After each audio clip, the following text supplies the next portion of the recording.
Hi friends, so today is the day. Today is the day we're taking the potatoes out of this stock tank. Stock tank, potatoes, dog. Let's see how many we get out of here. We threw the potatoes in here as an afterthought, so yeah, let's check it out.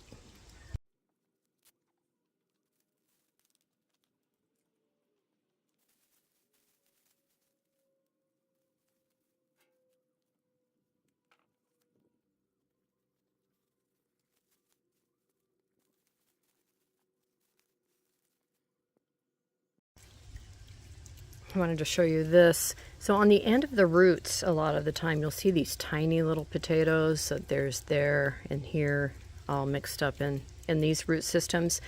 I'm going to save these. I'll cut them. Cut them off, and I'm going to keep these. And then I'm just going to rebury them somewhere, and I'm going to do it now because, for one thing, I'm going to save other potatoes to rebury for next year's crop. But I just want to get this out of the way. They're so small, I'm going to lose them if I try to save them to replant somewhere. And frankly, they will over winter here. This is where I'll walk through my gardens and suddenly out in the middle of nowhere, I'll have potatoes coming up, and it's almost always because I did something like that and I totally forgot. So the other thing is, no matter how much you dig potatoes, you're always going to miss some because we do have those little ones all over the place, right? So just be patient. Know that if you have potatoes in a bed once, I mean, so easy to miss, right? You're definitely going to get potatoes again and again and again. So anyway, I'm going to get back to it, but go ahead and remember to look at those roots and save the ends of them. They'll decompose, right? But the potato will stay. So the rest of it will decompose and give you good nitrogen and compost. And then the potato will grow. So win-win, right? Okay, back to it. All right, so I think we got most of the potatoes out of this bed. And you guys might notice I'm using a modified pitchfork. I made this tool a few years ago. It had 4 tines, but we cut them off both sides of the end just so I could have something modified to work with and not kill too much stuff. So I'm going to go through here, give the bed a quick turn, and see if I missed anything. So I'll do that real quick. All right, so I didn't really miss much, but now what I'm going to do, this is only the first year I planted potatoes in this bed. I'm going to go ahead and remember those roots that I kept that have some potatoes on them and stuff.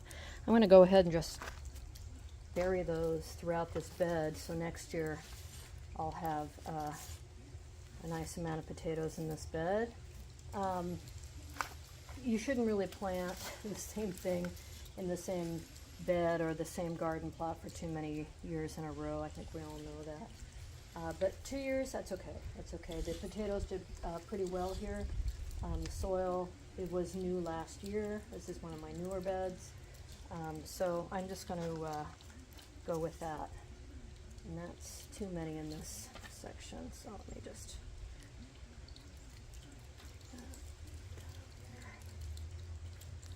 So, and then I'm going to come in here and these will sit all summer, right, and into fall, into winter, and then they'll come back up next year.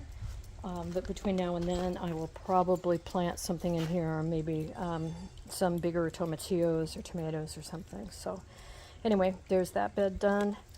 This is how many potatoes I got, and yeah, I'm going to just weigh them real quick, and so let's see how much we got. All right, so overall we got right around 7 pounds.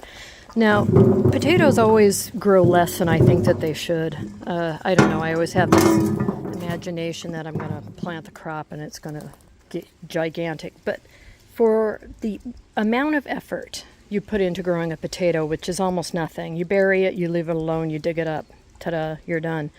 It's so worth the time. I think I put in 5 potatoes into that bed, and I got out more than a pound of potato, right? Let's just say I planted 7 pounds, 7 potatoes, right? pretty good return on investment. And again, if you remember, about 6 years ago, my friend Lisa got me a bag of organic potatoes. And that's where all these potatoes are coming from year after year after year. I save ones that have turned green. So like this one, it's starting to turn green. I'll save that and plant it.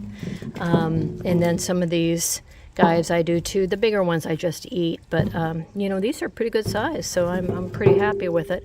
Of course, this is the perfect environment really to grow potatoes in. The dirt is friable, it's nice and deep, they can grow wherever they want. So it'll be interesting to see how they do in the other garden. And so in these containers, you remember these guys? So we just have a black container here, a grocery bag, cheapo grocery bag from the grocery store, cardboard box, remember? Look how big. And then laundry basket, right? So these are going to be very interesting to dump and see what we get out of it. But these are doing fantastic, really, for what they are. Anyway, and then we have some in the ground, more in the ground over there, and then some in the ground up here. These are going to be ready to come out soon. But like I said, it's been like 100 degrees here every day, so stuff is getting wilty. But yeah, so we will keep track of all this and report back. So let me know if you have any questions. Thanks for watching. See you later.